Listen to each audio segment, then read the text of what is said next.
one thing that Republicans did in 1994 and 1995 was they stuck to their principles. They passed the contract with America.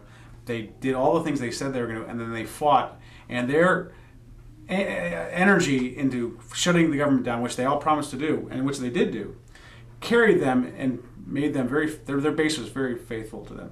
They lost some Republicans that didn't. They lost some independents.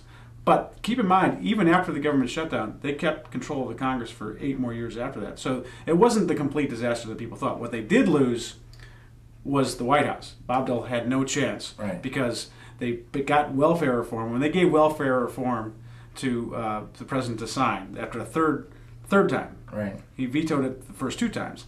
Bob Dole was furious, but he understood that it was for the betterment of the Republican process. I think that John Boehner is no Newt Gingrich.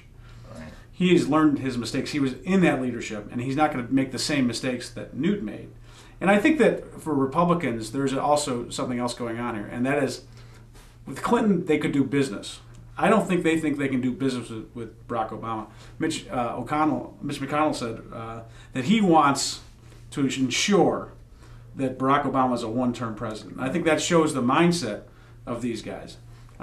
So I don't know. I think you're right. I don't think there's going to be cooperation on the Democratic side, and I don't think there's that much cooperation on the Republican side. The big problem, though, is the country in big trouble.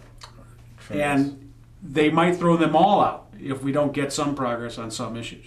I think that the country has an attitude of a pox on both your houses. I think that's right. I think I don't think the results yesterday were an indication that the country is in love with the Republican Party. No question. I don't think it's in love with the Democratic Party. I think it's in love with change. It's impatient. It understands that there's so much that needs to be done. I think,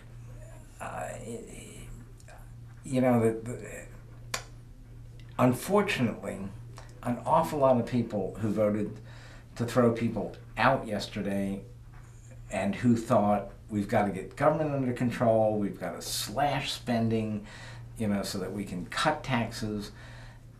These are the same people who, if you go to them and say, okay, should we start with VA benefits or Medicare or Medicaid?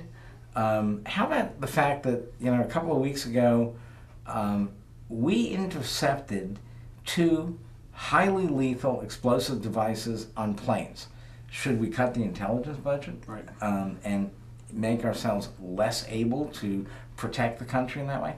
I think when all is said and done, and you really put on the green eye shades and get the sharp pencil and look at where we can cut the budget, you don't find a lot of places.